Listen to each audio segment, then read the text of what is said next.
Hi guys, it is February 19th. It's Friday and it is 83 degrees today here in Houston. It was just chilly outside the other day, but I am back to tell you guys the second of my story, dating a bachelor.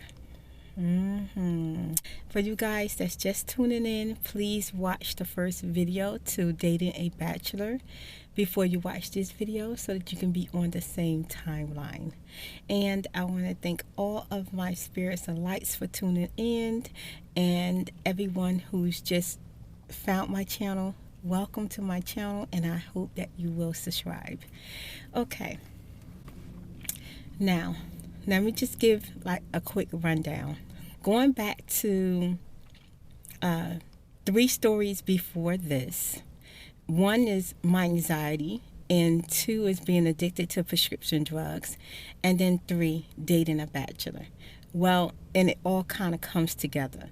Well, I was still basically taking prescription drugs when I created my online profile because I really wanted to find love and have companionship and maybe meet someone wonderful and have someone special in my life. I was lucky. I did find someone that, we both thought would be great to date each other.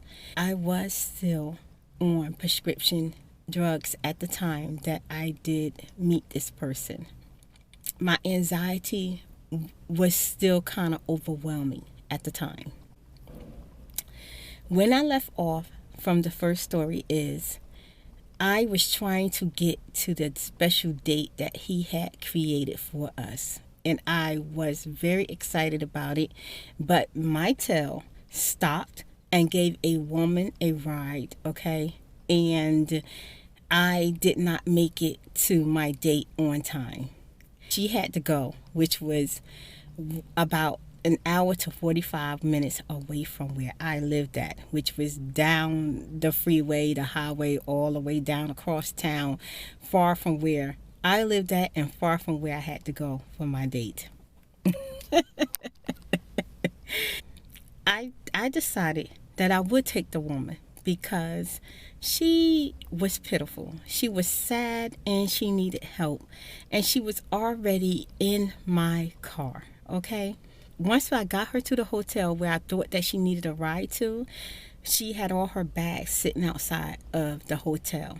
So because she seemed to be really disabled, I didn't even tell her my situation. I was in a rush. I needed to hurry up and help her so that I could get on my date. Well, I got out the car to put her bags, her bucket, her mop, her broom, and everything inside of the car and in the trunk. And she basically just pretty much stood there and watched me. She didn't even help me. I was struggling. I barely had strength to do it, but I did it. And once I got her in the car and she told me exactly where I had to take her, I started driving. Since I've been in Texas, I don't drive as fast as the people in Texas. They drive so fast that you will basically miss your exit or get into a terrible accident. And the accidents out here that happen are horrible because they are very, very fast drivers. I moved here from Virginia, so I pretty much drive slow. No, that day I became a Texas driver. I was trying to get to this man. I needed to get that woman out my car, okay? Now, once I got her where she needed to go, she pretty much was really, really happy. She thanked me. I told her to keep her money. I gave her my phone number, and I told her, I said, well, hopefully you don't need me, but if you're in an emergency situation, you have my phone number. And I started getting her things out the car. I put everything in front of the place that she had to go to. I was trying to get her out. And she said, well, could you hold on for a second? Let me just go let them know I'm here. I was like, okay, I'm just going to get everything out the car. I was moving, boy. I got everything out the car. And then I got inside my car, and I started the car up. And she comes out, and I'm thinking she's coming to say, thank you so much for helping me. I appreciate it, something like that. She comes to the car and she says,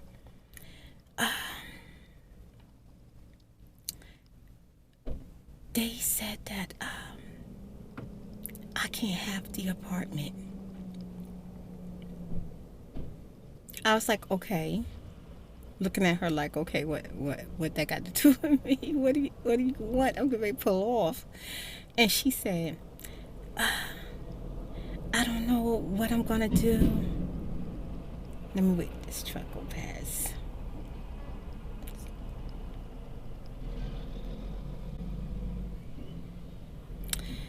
Okay. She said, well, I don't know what I'm gonna do. I don't have nowhere to go. And I said, well, just find yourself a new hotel to stay in. She says, well, I can't because all of the money I have is all I have. This is it. So I have to find me a place to live with this money because I don't have enough for a hotel day by day or week by week. And I said, oh, okay. And I said, well, did you tell them that you left the hotel, that everything you got, everything you own in the world is with you, that they can't work with you? And she said, no, they said my income, I just don't have enough income. And I said, oh my goodness, let me go in here and talk to them. So I goes in their office and I talk to them. I said, look, this woman is homeless. I'm just helping her out, but I have to go. I can't help her out. She's going to be stuck here with y'all in front of y'all place. Maybe y'all can give her a place to stay for 30 days and maybe she'll have more income, or maybe she'll just have to find another place to stay. And the lady said, no, I'm sorry, we can't help her. No, we can't do that. And the lady, I'm looking at the lady, she's looking all sad and everything, and I'm saying, oh my God, Lord, why would you do this to me? Why? And then I was like, oh my God, I was like, okay. I put her stuff back into my car. She sat into the seat, and I'm just looking at her like, and she about crying. And I said, well, it's still kind of early. Let's just go around as many places as we can to see if we can find you an apartment and they will accept what you have, you know? And she said, really? I said, well, I don't have no choice unless I leave you here. And she says, no, please help me. Please help me. So I called my friend. Now, I'm going to be honest. I called him on speakerphone on purpose because I just wanted him to understand that I was helping this woman out and that I was going to be there as soon as I can. Now, I assumed when I called him everything was going to be okay, you know, because the guy really liked me and I like him. He answers the phone. He says, hey, where you at? Where you at? And I said, I'm not in the area right now. I said, listen, I have someone with me and it's a woman that I picked up. She needed a ride. She needed some help. So I took her to the location she needed to go to. And the apartment, they said that she can't have it because she don't have enough income. He said, wait a minute, hold up. Do you know this person? And I said, no, I don't know the person. I said, but she's a really nice lady. She's right here. He said, what time are you going to be here? And I said, I don't know. It might be late. If I don't come tonight, then maybe we can make it for another day. And, you know, because things are so overwhelming for me right now. He says, no, I want to see you tonight. I have special plans for us. So I definitely need to see you. Then I'll just give me a few more minutes. Let me see if I can help her. We went around to 2 more places. No luck. Okay, so I decided to call him back. And this time I didn't put him on speakerphone. He started screaming. You could hear him through the phone. The lady could hear him. He was like, why would you pick up a stranger? Why would you do that when you had plans with me? And he was like, you know what? I'm done. You know what? I'm done. You disrespected me. You didn't take our date serious. I don't want nothing else to do with you. Don't call me. Lose my number. So I was looking at the phone like, Damn. Oh my God. This man just told me to lose his number. I called his name like 3 times trying to get him to calm down. I was like, listen, look, I know you upset with me right now, but let me just help this woman and I'm going to call you right back. And he said, don't call me. And he hung up. So I look over to the lady and I'm looking at her like, and she was like, well, you seem like a nice person. He's not the type of person for you. And I'm looking at her like, oh my God, I just ruined my chances of a relationship. I just ruined my chances with a good man. I was pretty much bummed out the whole time. And I told her, I said, well, you know what? It's nothing I can do now. He's done with me, so I'm going to help you. And do you know, next apartment I take her to, they tells me, oh, they have a program. They can help her. She's disabled. They helped her with paperwork. They got her into a place, and they had, it was like income control because of her disability. That woman was so happy. I was happy for that woman. She said, wow, this is way less than what I expected to pay. Thank God for you. I'm so happy. I appreciate this. She was like, oh my God, you know. And I was like, well, I'm happy for you. And they told her that the lights were already on. So I helped her with her bags and everything. And I put them in the house and I left. And I had a long drive home. Let me tell you something. That drive was so long. Now, I'm going to tell you what it did. On my way home, I tried to call him. I tried to text him. Nothing. Nothing. He would not respond. He would not reply. I was just really bummed out. I was like, damn it. Damn. Fine man. Good looking man. Oh my God, I messed up my chances. So, you know, I went home and basically I decided, okay, well, I'm done with him. He's done with me. I'm not going to call him no more. I'm just going to be done. About a week later, he contacts me and he tells me that he apologized and he truly loved my spirit. He loved who I am. He really liked me as a person and he just can't get me off his mind. Like, yes. So he said, would you go out with me again? And I said, yes, I'll go out with you again. And this time I'm going to show up for the date. We went to like a festival and they had jazz music and plenty of food and so many different cultures of people. So I really enjoyed his company. We really seemed to really like each other. And he said, you know, I want to see you again. And I said, well, you know what?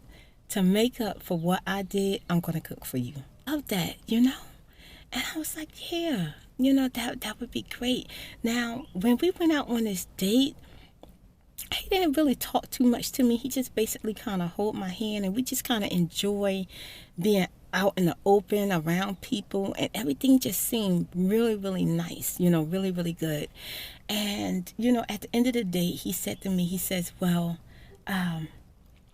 I just want to apologize for the way that I treated you and the way that I talked to you, and I'm sorry. And I truly believed him, and I was thinking like, wow, I'm so glad that I really met this man. So I was thinking like, you know, I said, well, you know what? I'm sorry too. I apologize. And like I said, I'm going to cook for you. We'll have a nice romantic dinner and we're just going to chill and forget, you know, that what took place. And he said, yeah, I would like that. And he said, then we get to talk a little bit more personal.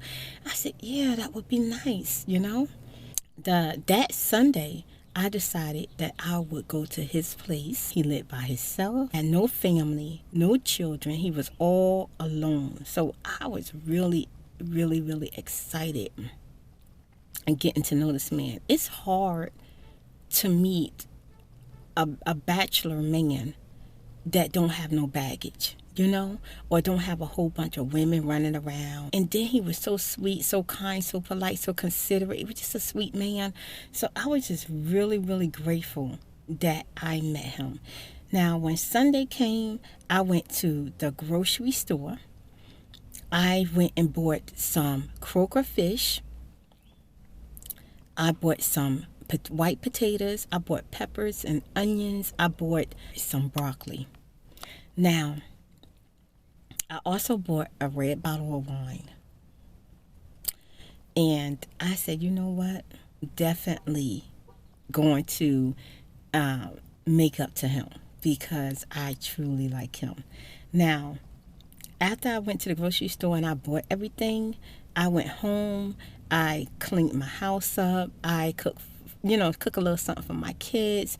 And I started packing up every single thing, like my grill, everything. I packed up everything that I could. I went home and started packing up my car with everything that I needed. And my daughter was like, Mom, where you going? You look so pretty. I said, I'm going to my friend's house. I'm going to be cooking for him. She said, what? I said, yeah. She said, Mom, you don't cook for nobody. You said you don't cook for nobody unless you married to him. It's true. Let me tell you something. I don't cook for no man unless I'm married to him. So I was thinking to myself, this man right here is marriage material. And I'm going to hook him. My daughter was like, wow, you look so beautiful. I smell good. I make sure I look good. And I got my food ready. I called him up and I said, hey, are you ready for me? He said, yes, I can't wait to see you. I miss you. We have not got close enough to have intimacy. So I was just thinking to myself, like, are we going to just get a little bit closer? So I was like, yeah, I can't wait to see this man. Yes. So, yeah. Now, I will tell you guys what happened once I got to his house, how it went horribly wrong. It just went all the way wrong. Spirit was like zooming away. Man, I was speeding away. Do you hear me? You guys, make sure you tune in for the last story. And thank you for watching, and I appreciate all of you. Please thumbs up if you like the story, and if you like to see more of my stories, make sure you thumbs up and subscribe to keep up with me.